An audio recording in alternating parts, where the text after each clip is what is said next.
Hi everybody! So in this video, I'm going to teach you the top 3 things that I do to start off my day and have a very productive morning. So stay tuned.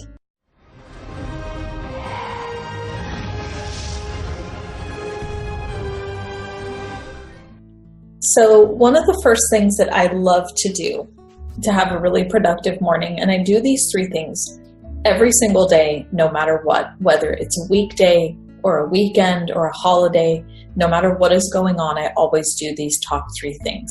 And the first one is, when I wake up in the morning, the first thing I do is drink water. Now, our body's been asleep all night, it's healing and processing, and I'm not sure if you knew this, but while our physical body is asleep, our soul is actually traveling around. Okay, it would be very boring for the soul to stay inside the body while we're asleep. It has stuff to get done. A lot of times when it's helping us in the future, right? And I'm saying it as if it's separate from us because it's just the easiest way to talk about it, but obviously it's not. But it goes out and it looks at future outcomes, let's say. It's checking things out. If I were to go down this path, how would this look? If I were to, do this, what support would I need? And it's out there meeting and talking to people on the other side or other souls that are asleep that are going to be meeting up to help you with things. It's doing that while you're asleep. So although your physical body is resting, the soul is out doing things. When it comes back in and you're going to wake up and go about your day and integrate all these things that the soul has done, you need water to start processing that, and it sort of wakes your body up. So that's the spiritual reason behind it, that I make sure I'm always hydrated. But other than the physical body, of course, needs to stay really hydrated. We all know that. Now, in alignment with that, the other thing that I don't do, I should say, is I do not start my morning off by looking at my phone. And if that's your alarm, buy an alarm clock. Listen, it's my alarm too. But all I do is just turn off the alarm. I don't check my email. I don't go on Facebook. I don't go on Instagram. I don't do any of that stuff when I first get up in the morning. Did I used to do that? Yes. And I noticed that I was kind of not in the best mood after I did that, because you see maybe something happened overnight, or there's some news that somebody's posting about, or somebody's on the warpath first thing in the morning on Facebook. Or there's some good things too, of course, but I want to be really grounded and centered before I sign on and look at social media, because it's like a mixed bag. You never know what you're going to get, so it's better to just be really grounded and centered in yourself before you open that can of worms. Okay. Now, that's something that I don't do in alignment with just get up and drink water and just have kind of a quiet morning. But the other thing I do, and I have a little puppy, his name is Jax. But even before I had got Jax, I would go for a walk. Even if it's just, let's say, bad weather or snowing outside, you're I don't want to go for a walk first thing in the morning, it's freezing outside. I would just go sometimes, even if it was sprinkling or raining outside, I would just put on a hood and go for a walk, because the fresh air also reinvigorates, reawakens the body from being asleep all night. And also, your mind is really clear when you first wake up in the morning. So going for a nice walk outside will just help get some nice, clean, fresh air in your body. And you'll keep that connection going, because you don't have this external stimuli of social media and email and all these to-dos that you have going on for the day. Just you're keeping that connection going so you can be really clear, really in touch with your intuition before all this other stuff comes in.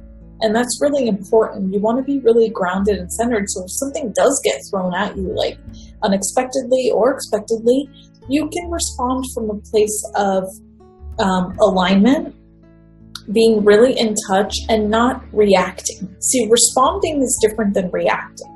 When we respond, things are coming to us and we have to respond accordingly. When we react, things are still coming at us, but we're feeling kind of put up against the wall. We're not really grounded and centered, so we're not able to respond effectively. So being really grounded and centered helps with that.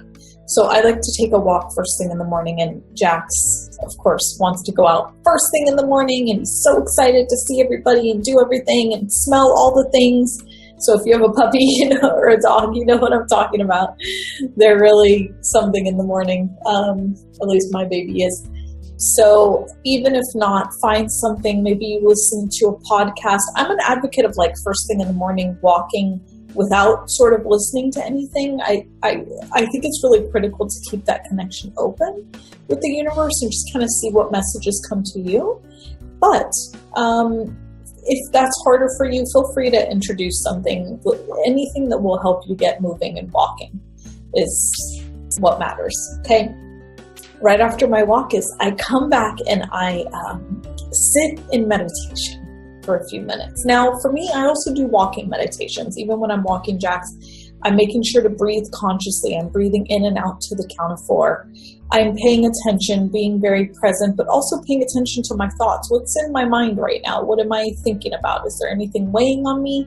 Things like that. I'm paying a lot of attention to that. But then I come back and I want to sit in front of my altar, my meditation space. I'll show you a picture of that too. But I want to sit in my meditation space, my altar, and just be. I just want to sit there, pull some oracle cards, and that's kind of a part 2 to this third thing that I do. I pull oracle cards every single morning.